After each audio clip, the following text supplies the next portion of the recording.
ছোটবেলা থেকে চানাচুর বলতে আমার একটাই পছন্দ, মুখরোচক। স্বাদে, স্বাস্থ্যে। ভালো খান, সুস্থ থাকুন। মুখরোচক, ভালোবাসার ৭৫ বছর।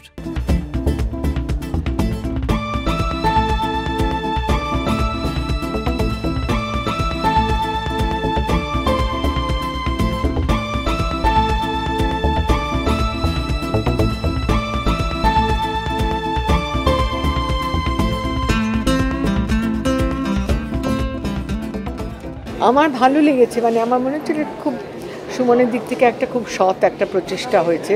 কারণ এটা ছবিটা যেটা আমার সবচেয়ে ভালো লাগবে, ছবিটা একটা স্তুতি নয়, এক ব্যালেন্সড। আমার মানে একটা জীবনে অনেক কিছু করে ফেলেছি, তো সুতরাং সব কিছু একসঙ্গে দেখানোটাও তো মুশকিল।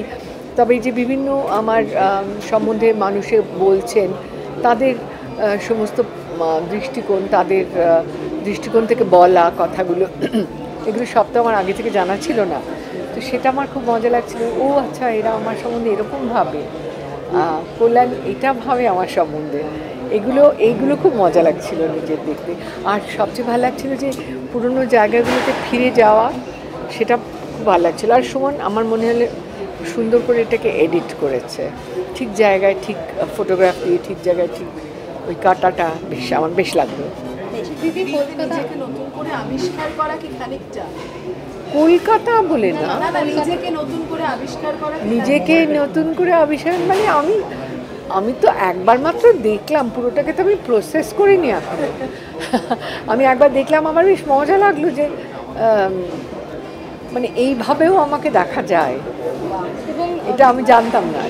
যে বাড়িতে শুটিং হওয়া বন্ধ হয়ে গেছে, সেখানে আপনাকে দেখে দরজা খুলে দেওয়া হয়েছে, এই না, ওদের সঙ্গে সম্পর্কটা খুব ভালো হয়েছিল। শুটিং করার সময়টা ওদের সঙ্গে খুব সুন্দর একটা সম্পর্ক হয়েছিল। এই সম্পর্কগুলো স্থায়ী হলে খুব ভাল লাগে। কিন্তু ওরা থাকেন উত্তর কলকাতায়, আমি দক্ষিণ কলকাতায়। আমারও কাজ রয়েছে, ওদেরও নানান রকম, সংসারটাও, যৌথ পরিবারটা ভেঙে ভেঙে গেছে। মন খারাপ লাগলো দেখে, তবে ওদের সঙ্গে দেখা হয়ে ভালো লাগলো। কলকাতাকে আরো একবার রিভিজিট করা দিদি, হ্যাঁ, সেই রিভিজিটিংটাই সেটাই আমাকে আকর্ষণ করেছিল।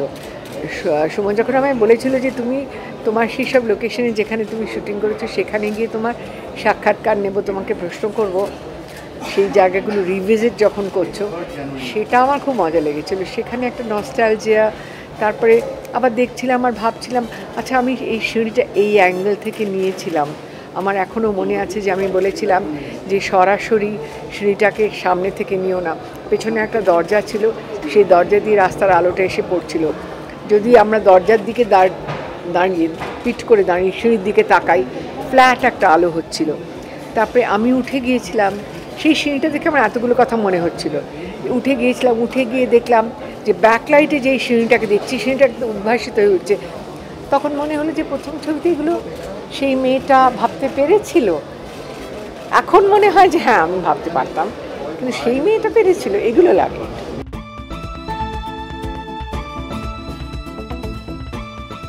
পুরোটাই মানে ওনার পুরো সপ্তাহটা অ্যাজ আ অভিনেত্রী, পরিচালক, পরবর্তীকালে সানন্দার এডিটর, এবং তারপরে তার পলিটিক্যাল সত্তা, যেটা নিয়ে এখন এত কথা হচ্ছে, পুরো সামগ্রিকভাবেই অপর্ণা সেনের মানুষ হিসেবে তুলে ধরতে চেষ্টা করেছি তার কাজের মাধ্যমে আর কি। হ্যাঁ, মানে আমার সঙ্গে যেই সম্পর্ক রিনাদির, সেটাতে আমার মনে হয় আমার সেটাতে কোনো ডাউটই ছিল না। আমি জাস্ট এটা হোয়াটসঅ্যাপ করে বলি তোমার ওপর ডকুমেন্টারি করছি, and she didn't reply also.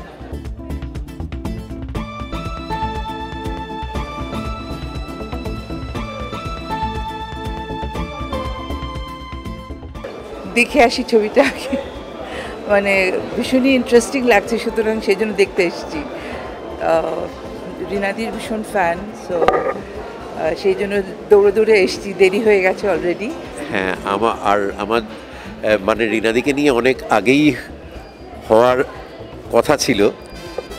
আমি বহুদিন আগে মনে আছে দূরদর্শনে একটা খুব ছোট ওই রিনাদির একদিন এরকম একটা ক্লিপ দেখেছিলাম। আর এতগুলো দিক আছে ওনার, এতবার নিজের ভূমিকার বদল ঘটেছে বা একটা আরেকটার সাথে মিশে গেছে, একটা বিরাট জীবন। আর আমার সাথে তো খুব ওতপ্রোতভাবে জড়িয়ে আছে, কারণ আমার প্রথম যে ছবি সাকসেস পেয়েছে সেটা রিনাদির হাত ধরে। খুব আনন্দ হচ্ছে এবং সেই জন্যেই আজকে হ্যাঁ, আমি তো ওইটি মানে I want to see that Suman কীভাবে ওটাকে প্রেজেন্ট করেছে। এত শুনেছি আর আগেও বলেছিল দেখার, কিন্তু হয়ে ওঠেনি। তো আজ আমি কলকাতায় ছিলাম আর ও বললো যে আজকে স্ক্রিনিংটা হচ্ছে। So I am looking forward to it. অনেক বেশি রিনাদির জীবনের গল্পটাও তো অনেক ইন্টারেস্টিং। তাছাড়া সুমন ওটাকে প্রেজেন্ট করছে। So I am really looking forward to ইট।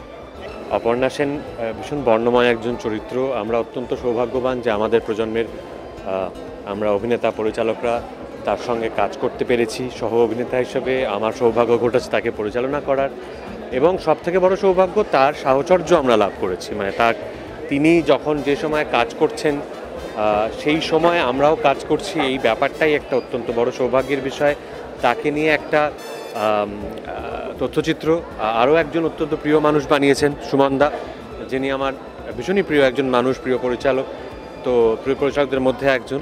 তো নিঃসন্দেহে এটা খুব ইম্পর্ট্যান্ট একটা কাজ, কেননা যেটা বললাম যে এত ইম্পর্ট্যান্ট একজন ফিল্ম অ্যাক্টিভিস্ট এবং ফিল্ম আর্টিস্ট, ডিরেক্টর হোক, পরিচালক হোক, অভিনেতা হোক, তাকে নিয়ে একটা কাজ তিনি নিজে দেখতে পাচ্ছেন, নিজে প্রত্যক্ষ করছেন, এর থেকে আনন্দের আর কিছু হতে পারে না। এটা একটা অসাধারণ কাজ যেটা সুমন করেছে এবং I am very proud of him যে এরকম একটা ডকুমেন্টেশন সুমন করতে পারলো। আর ওনার সাথে যেহেতু আমি নিজে অনেকগুলো কাজ করেছি, তাই জানি যে আমাদের সবার জন্য উনি একজন সম্পদ। She is a treasure. তো সেই ট্রেজার হান্ট করেছে সুমন।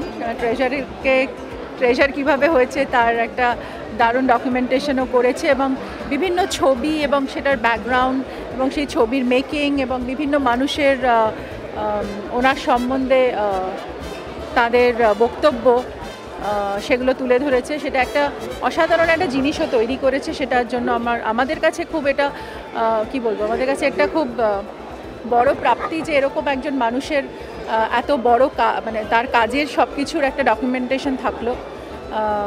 এবং আমি এটা ওয়াশিংটন ডিসিতেও ছবিটা একবার দেখেছিলাম, কারণ সেখানে ওটা মনোনীত হয়েছিল DSAFF ফেস্টিভ্যালে।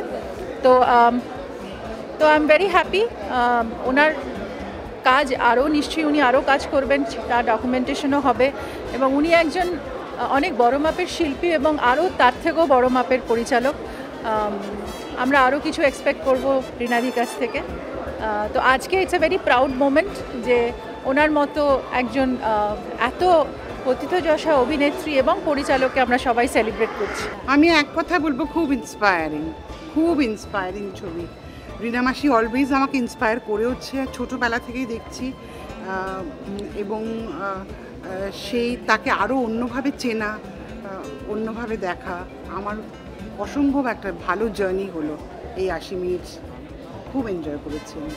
এরম একটা জীবন, মানে এইভাবে এত দীর্ঘ জীবনযাপন, অভিনেত্রী থেকে শুরু করে স্টারডাম থেকে শুরু করে মিনিংফুল একজন চলচ্চিত্র পরিচালক হয়ে ওঠা, চিত্রনাট্যকার হয়ে ওঠা এবং সোশ্যাল অ্যাক্টিভিস্ট হয়ে ওঠা, এত কিছু একটা জীবনের মধ্যে আঁটিয়ে নেওয়া কজন পুরুষ বা নারী পারেন বা অন্যান্য কেউ পারেন, সেটা আমার কাছে খুব বড় প্রশ্ন। এখনও থেমে নেই। এটা অপর্ণা সেন পারেন এবং করে চলেছেন। কাজে আমাদের গর্ব হওয়া উচিত ভারতবাসীদের, এরকম একজন প্রতিভা আমাদের সমাজে জন্মেছেন, আছেন, এবং আমরা সেই সময় এখানে থাকি, এই একই শহরে কলকাতায়। I am proud of her. কিন্তু এখনো মনে হয় যে নতুন নতুন দিক প্রত্যেক বছরে, প্রত্যেক মাসে, প্রত্যেক দিনেই মনে হয় উন্মোচিত হয়। খুবই ভালো লেগেছে। এই যে অনেকগুলো বছর ধরে উনি ছবি করেছেন, এই সময়টাকেও সুন্দর করে সুমন ধরেছে। শুধুমাত্র যে মানুষটাকে ধরেছে তা নয়, এই সময়, এই যেভাবে সমাজের অগ্রগতি অথবা অবনতি যেভাবেই আপনি ধরুন, যেভাবে হয়েছে সেগুলোকে পুরোপুরি ধরেছেন ভালো। সুমনের ছবি তৈরি করার শৈলী চমৎকার।